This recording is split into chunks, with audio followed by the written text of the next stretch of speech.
राधे राधे भक्तों, आज हम मार्गशीर्ष मास की कथा का 7वां अध्याय शुरू करने जा रहे हैं। इस कथा में हम आपको श्री कृष्ण का उखल से बंधना और उनके द्वारा यमला अर्जुन वृक्षों का उद्धार कैसे होता है ये कथा सुनाने वाले हैं। श्री नारद जी कहते हैं, राजन, एक समय गोपंगनाएं घर घर में गोपाल की लीलाएं गाती हुई गोकुल में सब और दधि मंथन कर रही थी। श्री नंद मंदिर में सुंदर यशोदा जी भी प्रातःकाल उठकर दही के भंडार में डालकर उसे मथने लगी।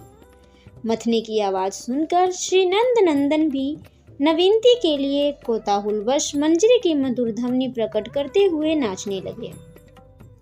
माता के पास बाल क्रीड़ा परायण श्री कृष्ण बार बार चक्कर लगाते और नाचते हुए बड़ी ही शोभा पा रहे थे और बजती हुई करदनी घुंघरुओं की मधुर झनकार बारंबार फैला रही थी।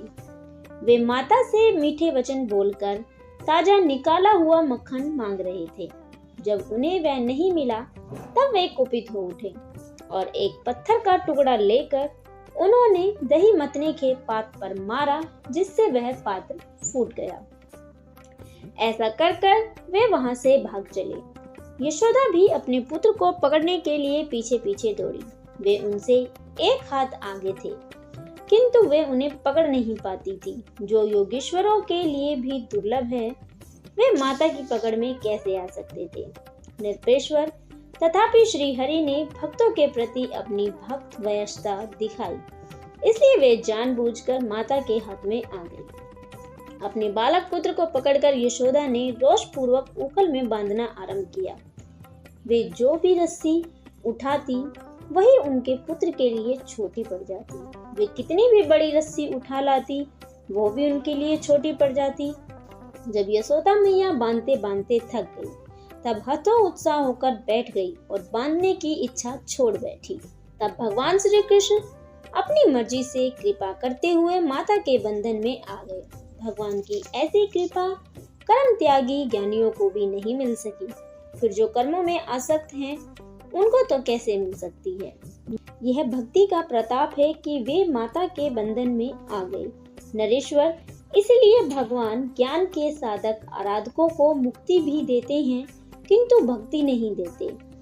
उसी समय बहुत सी गोपियां भी शीघ्रता पूर्वक वहां आ पहुंची। उन्होंने देखा कि दही मतने का भांडा फूटा पड़ा है। भयभीत नंद शिशु बहुत सी रस्सियों द्वारा उखल में बंधे खड़े हैं। यह देखकर उन्हें बड़ी दया आई और वे यशोदा जी से कहने लगी, नंद रानी, यह नन्हा सा बालक सदा ही हमारे घर में जाकर बर्तन फोड़ आता है, तथापि हम करुणावश कुछ नहीं करती। ब्रजेश्वरी यशोदा, तुम्हारे दिल में जरा भी दर्द नहीं, तुम क्या निर्दयी हो। एक बर्तन के फूट जाने से तुमने इस बच्चे को रस्सी से बांध रखा है। श्री नारद जी कहते हैं, नरेश्वर, उन गोपियों के योग कहने पर यशोदा जी कुछ नहीं बोली।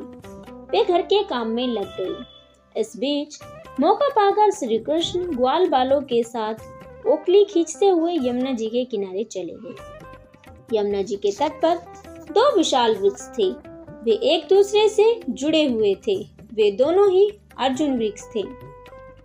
भगवान श्री कृष्ण ने हंसते हुए उन दोनों वृक्षों के बीच में से निकल गए और ओखली वहां टेढ़ी हो गई। तथापि कृष्ण ने हल्का सा उसको खींचा और खींचने से वह दोनों वृक्ष जड़ सहित उखड़कर पृथ्वी पर गिर गए।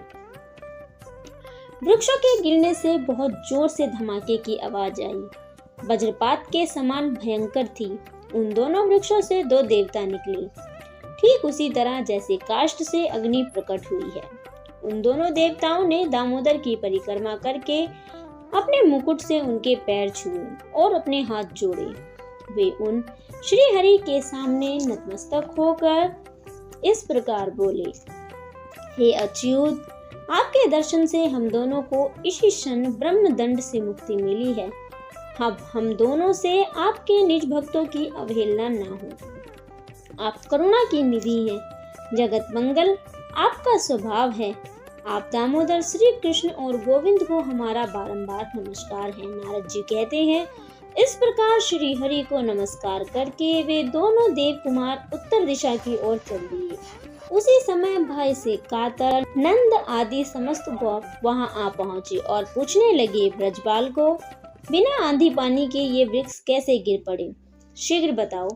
बच्चों ने बताया कि इन वृक्षों को कन्हैया ने गिराया है और इनमें से 2 पुरुष निकले थे जो अभी इनके सामने खड़े होकर इन्हें नमस्कार कर रहे थे। वह अभी अभी उत्तर दिशा की ओर गए हैं। बच्चों की बात सुनकर वहां के बड़े बड़े ग्वाल बाल हंसने लगे और उन्होंने उनकी बात पर विश्वास नहीं किया।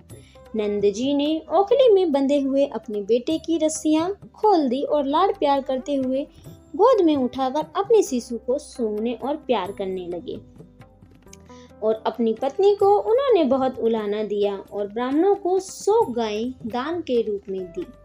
बहुलाश्वी ने कहा, ये दोनों दिव्य पुरुष कौन थे? किस कारण इन्हें यह वृक्ष रूप होना पड़ा? नारद जी कहते हैं, ये दोनों कुबेर के श्रेष्ठ पुत्र थे जिनका नाम था नलकूबर और मणिग्रीव। एक दिन वे नंद वन में गए। वहां मंदाकिनी के तट पर ठहरे। वहां अप्सराएं उनके गुण गाती रही। वे दोनों वारुणी मदिरा से मतवाले होकर नंग धड़ंग विचरते रहे। एक तो उनकी युवा अवस्था थी, दूसरे वे द्रव्य के दर्प से उन्मत्त थे। उसी अवसर पर किसी काल में देवल नामधारी मुनिंद्र जो वेदों के पारंगत विद्वान थे उधर आ निकले। उन दोनों कुबेर पुत्रों को नग्न अवस्था में देखकर ऋषि ने उनसे कहा, तुम दोनों के स्वभाव में दुष्टता भरी है। तुम दोनों अपनी सुध बुध खो बैठे हो। इतना कहकर वह फिर बोले, तुम दोनों वृक्षों के समान जड़, दृष्ट और निर्लज हो। तुम्हें अपने द्रव्य का बड़ा घमंड है। तुम दोनों इसी भूतल पर 100 दिव्य वर्षों तक के लिए वृक्ष हो जाओ। जब द्वापर के अंत में श्री कृष्ण का जन्म होगा तभी उनके चरणों के स्पर्श से तुम्हारी मुक्ति होगी। श्री नारद जी कहते हैं, इस प्रकार देवल के शाप से वृक्ष भाव को प्राप्त हुए नलकूबर और मणिग्रीव का श्री कृष्ण ने उद्धार किया। आज की कथा का अध्याय समाप्त होता है। भक्तों, अगर आपको ऐसी कथाएं सुनना अच्छा लगता है तो हमारे चैनल को सब्सक्राइब करें। वीडियो अच्छी लगे तो उसे लाइक करें, शेयर करें और कमेंट में राधे राधे लिखना बिल्कुल ना भूलें। और हमारे डिस्क्रिप्शन बॉक्स में पूरे कार्तिक मास की और मार्गशीर्ष मास की भी प्लेलिस्ट पड़ी है। आप जाकर वहां पर ये वीडियो देख सकते हैं। राधे राधे। आपका दिन मंगलमय हो।